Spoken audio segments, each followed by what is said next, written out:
Salve, salve, amigos da Escola de Diplomacia Periférica! Seja bem-vindo ao canal. Se você não me conhece, sou César Santos, sou um dos idealizadores da EDIP. Para a gente é uma satisfação estar aqui com você, que bom que você está aqui.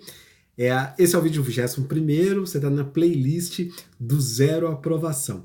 O tema que eu escolhi hoje foi conversar um pouco com você sobre o papel da imprensa, sim, mas não em qualquer período, eu escolhi o período joanino. Afinal de contas, a imprensa no período joanino assume um papel central na sustentação da coroa portuguesa.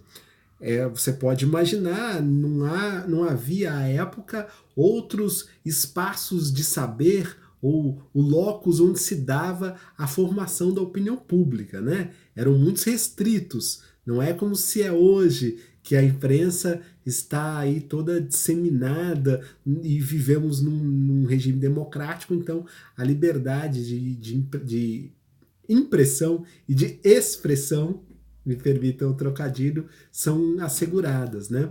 Na época do período joanino não era bem assim. Para você ter uma ideia, a censura prévia ela só foi suspensa em 1821. O período joanino, gente, ele vai ali de 1792, que é quando ele assume de fato a regência, né, por conta dos problemas psicológicos da Dona Maria, e vai até 1821, que é quando ele regressa para Portugal. Pois bem, o que se tinha de imprensa na época? Eu acho que dá para dividir a imprensa, pelo menos os periódicos, em dois blocos importantes no período joanino. De um lado, aqueles jornais que funcionavam, em termos de opinião pública, como sustentação da coroa portuguesa. Então você vai ter, em primeiro lugar, a Gazeta do Rio de Janeiro, não é? A Gazeta do Rio de Janeiro funcionava ali como meio que o diário oficial da época. Sim, ela relatava o dia a dia, as ações da coroa. E nós tínhamos também um outro periódico, talvez mais enciclopédico, que era o Investigador Português em Inglaterra. Era um jornal publicado em Londres, atendia um público leitor português, ali londrino, afinal de contas ali a nossa aliança de Portugal com a Inglaterra era muito forte, então a própria coroa portuguesa tratou de patrocinar o Investigador Português em Londres. O diretor, por exemplo, do Investigador Português era o Conde de Funchal, que era o irmão do Rodrigo de Souza Coutinho, o que a gente poderia chamar de chanceler da coroa portuguesa. Além desses dois, poderíamos citar aí o Patriota, né? E pelo menos esses três periódicos, eles sustentavam ideologicamente a coroa portuguesa.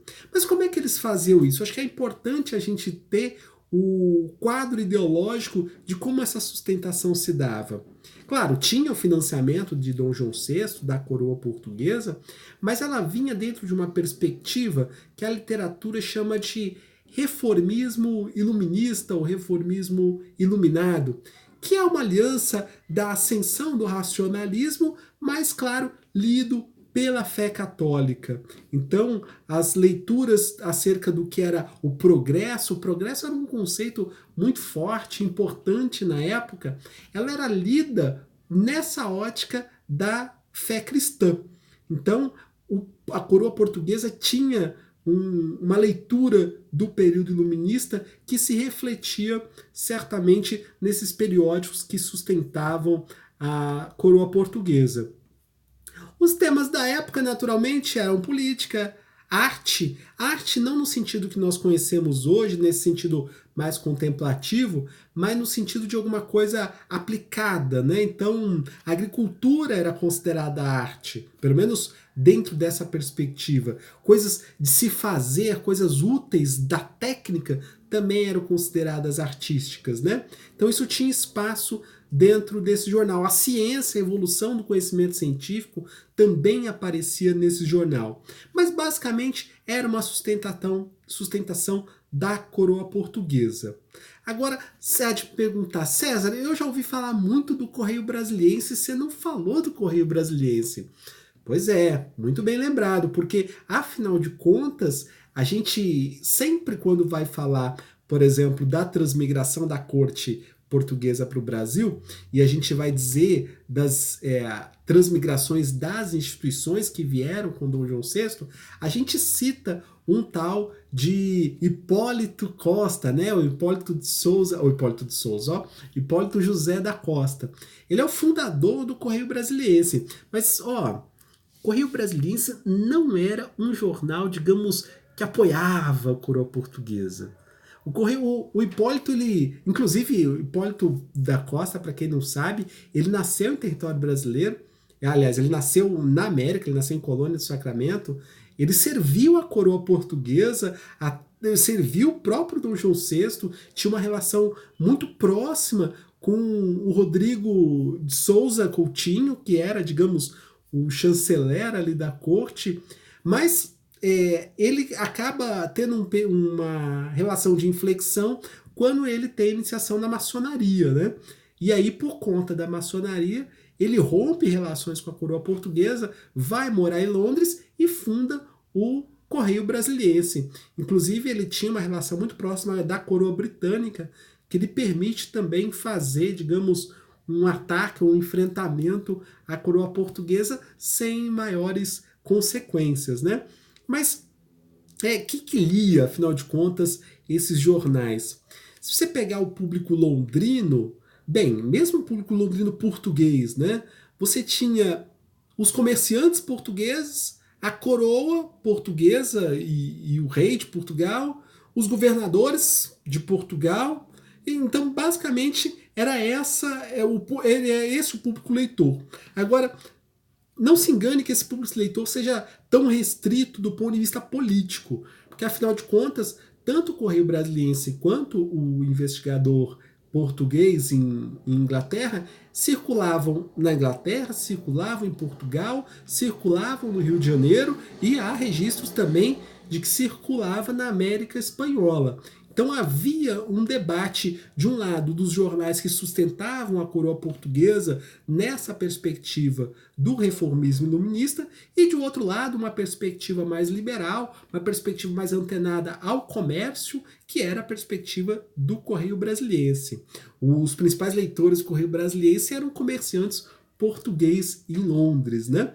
Mas olha só, embora o financiamento explícito, né, digamos, do investigador português fosse registrado, inclusive, em sintonia com a Gazeta do Rio de Janeiro, há registros da historiografia que mostra trocas secretíssimas, né, como se dizia na época, de notas entre a coroa portuguesa e o próprio Hipólito da Costa, sinalizando de que havia uma sugestão, mas é o que se tem na historiografia, de que havia também um financiamento da própria coroa portuguesa a esse jornal ou a esse periódico que lhe era crítico. Então, curiosamente, Dom João VI funcionava ali como uma espécie de, se não mecenas, mas de financiador dos periódicos impressos em Londres. Aliás, queria te lembrar, no Brasil, ou melhor, na América Portuguesa, na época nós não tínhamos a liberdade de impressão, nós tínhamos uma única exceção que foi concedido pelo próprio Dom João VI, de um jornal que circulava na capitania baiana, né? Aquele jornal, deixa eu ver se eu tenho o nome no meu caderno. É o Idade de Ouro do Brasil. Ele circulou de 1811 a 1823. Mas era uma exceção, porque afinal de contas a censura ela só vai ser suspensa no Brasil em 1821, beleza? Então, em termos de imprensa é importante que você tenha claro esses dois vieses da imprensa portuguesa. Por um lado, os periódicos que apoiavam a corte portuguesa nessa perspectiva do reformismo iluminista. E aí eu estou falando do investigador português em Portugal, depois mais adiante o Patriota, e estou falando também, naturalmente, da Gazeta do Rio de Janeiro, que era basicamente o nosso diário oficial. Do outro lado, nós tínhamos o Correio Brasiliense, que embora secretissimamente, é um registro de troca de notas da época, embora ele tivesse algum financiamento da corte portuguesa, era um jornal um pouco mais aliado aos comerciantes, mais aliado à Inglaterra e, portanto, era crítico da visão e da coroa portuguesa, sobretudo no aspecto, digamos, da ascensão das ideias liberais, das ideias iluministas no Brasil. Aliás, um termo muito que nasce, né, que nasce não, mas se desenvolve muito em voga no período, era a ideia de progresso, né? Agora, o que progresso era esse, né? Esse progresso, ele é retratado de uma forma pelo jornal Investigador Português e de uma outra forma pelo Correio Brasiliense. Então, a inflexão para vocês é muito importante você ter claro que essas leituras do Império Português, ela tinha a perspectiva do reformismo iluminista, tá? Diferente do período, ou melhor, da perspectiva do Correio Brasiliense, uma perspectiva mais de comércio, uma perspectiva mais liberal.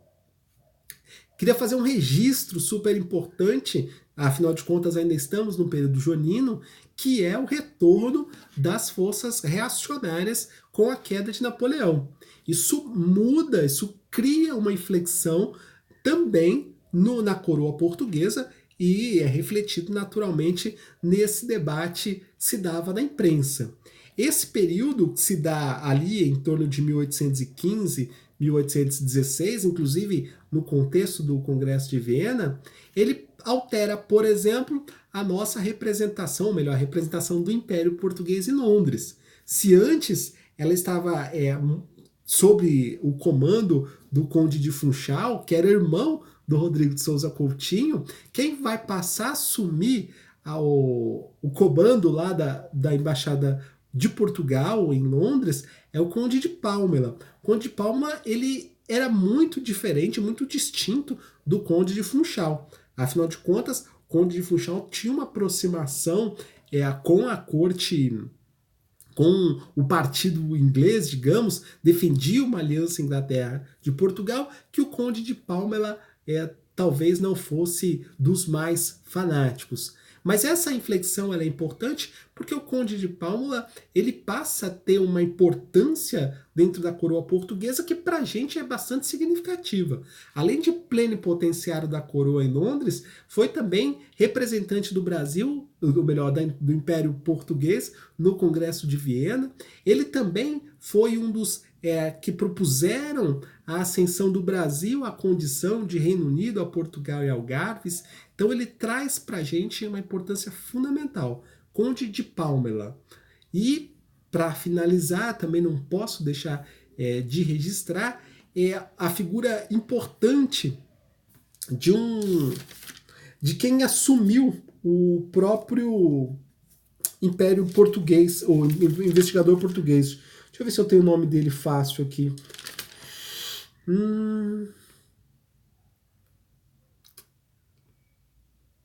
Deixa eu ver.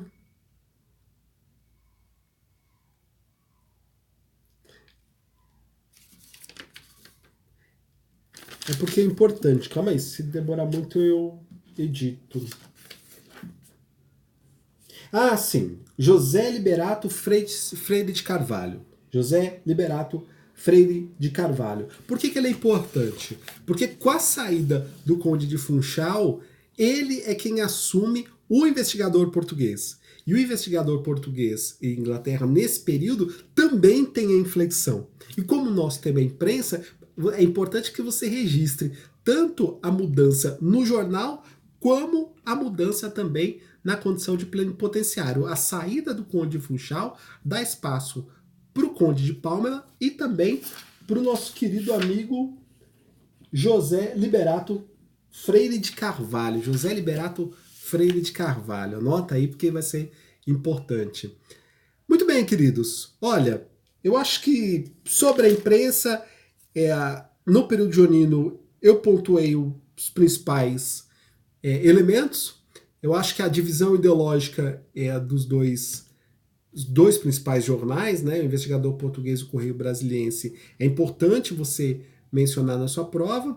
desse lado do espectro que apoiava a corte de Portugal, você pode citar também a Gazeta do Rio de Janeiro e o próprio Patriota, mas sobretudo nesse contexto do reformismo iluminista, e do outro lado, o Hipólito da Costa numa perspectiva um pouco mais liberal, tá bom? Um pouco mais de comércio, digamos. Também próxima, naturalmente, dos comerciantes portugueses em Londres.